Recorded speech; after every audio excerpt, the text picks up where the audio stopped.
Olá pessoal, hoje num vídeo só nós vamos estar lendo o capítulo 8 e o capítulo 9, porque eles são bem curtinhos, mas muito edificantes. O capítulo 8 é intitulado Outros Benefícios do Falar em Línguas, andando em amor.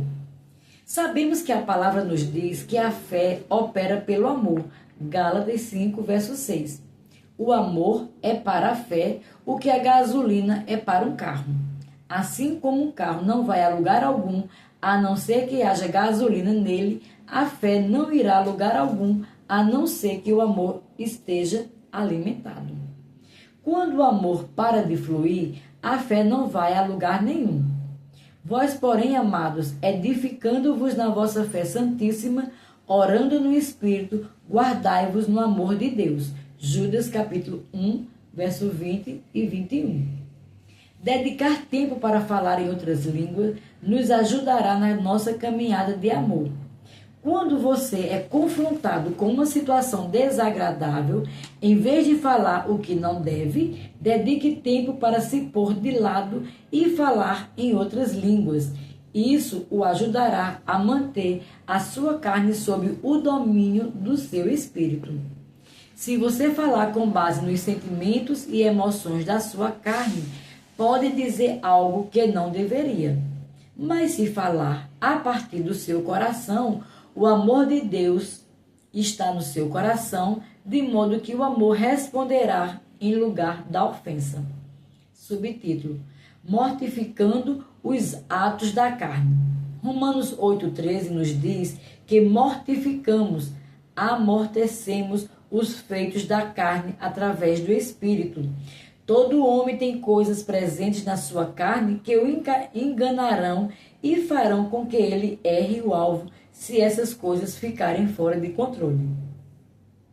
Desembaraçando-nos de todo o peso, as coisas que desaceleram o nosso progresso e do pecado que tenazmente nos assedia. Hebreus capítulo 12, verso 1. Jesus pagou o preço para nos libertar dessas coisas que nos enfraquecem e que nos abrem para a derrota. Se o Filho, pois, vos libertar, verdadeiramente sereis livres. João 8,36. Devemos nos libertar dessas coisas e temos o Espírito Santo para nos ajudar a mortificar os feitos da carne que tentam nos perturbar. Subtítulo: Os hábitos nos governam. A vida de um homem é um retrato de seus hábitos. Deus nos deu a capacidade de criar hábitos para que pudéssemos desenvolver os hábitos certos para ajudar a moldar a nossa vida. Jesus tinha o hábito espiritual de se levantar cedo e ir para um lugar solitário para orar. Lucas 22, verso 39 diz: E saindo foi como de costume, hábito, para o Monte das Oliveiras. Jesus também tinha o hábito espiritual de frequentar fielmente a igreja, pois Lucas capítulo 4, verso 16 nos diz: entrou no sábado na sinagoga, segundo o seu costume, hábito. Com essa capacidade de criar hábitos, devemos estabelecer bons hábitos espirituais, assim como bons hábitos mentais e físicos que abençoarão e moldarão a nossa vida. Entretanto, antes de nascer de novo, algumas vezes criamos maus hábitos que se tornaram ponto de fraqueza para nós quando nascemos de novo. Mas não fomos deixados sozinhos para vencer esses maus hábitos na nossa própria capacidade humana, dependendo da força de vontade humana e de métodos de autoajuda. Temos o Espírito Santo para nos ajudar. Também não fomos deixados apenas com a nossa capacidade humana para criar bons hábitos. Temos a ajuda do Espírito Santo disponível a nós. Como Romanos 8,13 nos diz, pelo Espírito mortificardes os feitos do corpo. Podemos empregar o nosso grande ajudador, o Espírito Santo, para nos ajudar a superar essas fraquezas e para substituí-las por bons hábitos para moldar a nossa vida espiritual, mental e física.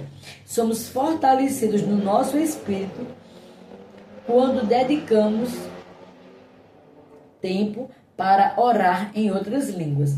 Orar em línguas é uma ação espiritual que ajuda o nosso espírito a dominar as áreas mental e física onde muitos maus hábitos existem. Falar em outras línguas nos ajuda a ser mais dominados pelo espírito, assim as áreas mental e física perdem o domínio sobre nós. A preocupação é um mau hábito mental. Reclamar e murmurar são maus hábitos mentais. Ser crítico é um mau hábito que precisa ser mudado. Fumar, beber, fazer o uso de substâncias ilícitas e comer em excesso são maus hábitos físicos que precisam ser mudados. Mas temos ajuda para fazer isso. Temos o grande ajudador. Vamos nos fortalecer a partir do nosso interior enquanto nos alimentamos com a palavra de Deus e dedicamos tempo para falar em outras línguas. Se você quiser implementar esses bons hábitos espirituais de alimentar-se com a palavra e se edificar falando em outras línguas diariamente, você será auxiliado para vencer os maus hábitos e implementar outros bons hábitos na sua vida. Não foque em remover os maus hábitos. Em vez disso, foque em implementar bons hábitos. Os bons hábitos expulsarão os maus. Não fomos deixados sozinhos com nossa força de vontade e com os métodos de autoajuda. Podemos amortecer os feitos da carne pelo Espírito. Concluímos o capítulo 8 e vamos agora para o 9. O 9, o título é Faça Oração. Está alguém entre vós sofrendo? Faça oração. Tiago 5, verso 13. O grego, o Novo Testamento, foi escrito originalmente em grego. Diz que a palavra sofrendo neste versículo significa passando por uma prova ou teste. Assim, poderíamos ler este versículo deste modo: Está alguém entre vós passando por uma prova ou teste? Faça oração. Observe quem é que deve orar. Aquele que está passando pela prova ou teste. A palavra não diz que se você está passando por uma prova ou teste, deve manter uma consulta com um conselheiro. Ela diz, faça oração. Não é errado buscar aconselhamentos, mas ir até o pastor em busca de aconselhamento quando você ainda não orou é sair da palavra. O restante de Tiago, capítulo 5, verso 13, diz, está alguém alegre? Cante louvores. Se um cristão procurasse com o rosto triste e dissesse, Deus acaba de me dar o dinheiro que preciso para a minha hipoteca. Estou tão feliz. Você pode cantar para mim? Isso parecia ridículo, não é mesmo? Se você está feliz, você é quem deve cantar. Essa passagem nos mostra que não faz sentido pedir a alguém para cantar por você quando você está feliz. Do mesmo modo, não faz sentido pedir a outra pessoa para orar por você quando você está passando por uma prova ou teste.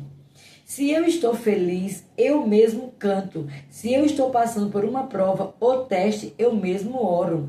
Ninguém pode orar pelo que eu estou passando como eu, porque a situação toca mais a mim do que a qualquer outra pessoa. Agora, podemos pedir a alguém que concorde conosco em oração, mas nunca pedimos a alguém para orar por nós, apenas para podermos ficar livres da responsabilidade de orar por nós mesmos. Faça algo espiritual. Quando os testes e provas surgem na vida, a tendência de alguns cristãos é fazer algo no natural para lidar com isso, porque muitos vivem em suas vidas estritamente no mental. Mas Tiago está nos instruindo que quando nos deparamos com um teste ou prova, deveríamos fazer algo sobrenatural, fazer algo espiritual. Orar. Não volte para o natural quando se deparar com um teste ou prova. Faça algo sobrenatural. Ore. Se você não sabe o que fazer a respeito da situação que está enfrentando, você precisa de sabedoria de Deus. Qualquer Não, qual é a melhor maneira de orar quando você está passando por uma prova ou adversidade? No Espírito, em outras línguas, porque 1 Coríntios 14, verso 2, nos diz que quando falamos em outras línguas, estamos falando segredos e mistérios divinos com Deus. Estamos assentando a sabedoria de Deus. Diga a Deus que você está erguendo essa adversidade diante dele, para que possa receber ajuda e orientação dele sobre isso. E depois busque o Espírito Santo para lhe dar as palavras. Enquanto você fala em outras línguas sobre a sua situação, aquiete a sua mente e foque no seu espírito. Não foque na adversidade, mas foque no seu espírito. Deus pode iluminar você com um determinado versículo. Ele pode lhe dar as instruções. Ele pode estimular você a ler uma determinada passagem na sua Bíblia. À medida que você aquietar a sua mente e focar no seu espírito, a sabedoria, a orientação e a instrução dele aflorarão do seu espírito e iluminarão a sua mente. Isso pode levar algum tempo de espera diante do Senhor. Não é que Deus seja lento para falar, mas nós às vezes somos lentos para ouvir, porque estamos ocupados demais com as coisas naturais ou estamos tendo dificuldade para aquietar a nossa mente. À medida que dedicarmos tempo para esperar adiante dele, ele nos dará a orientação perfeita. E aqui concluímos o capítulo 8 e agora o 9. Fiquem na prática da palavra de Deus em nome de Jesus.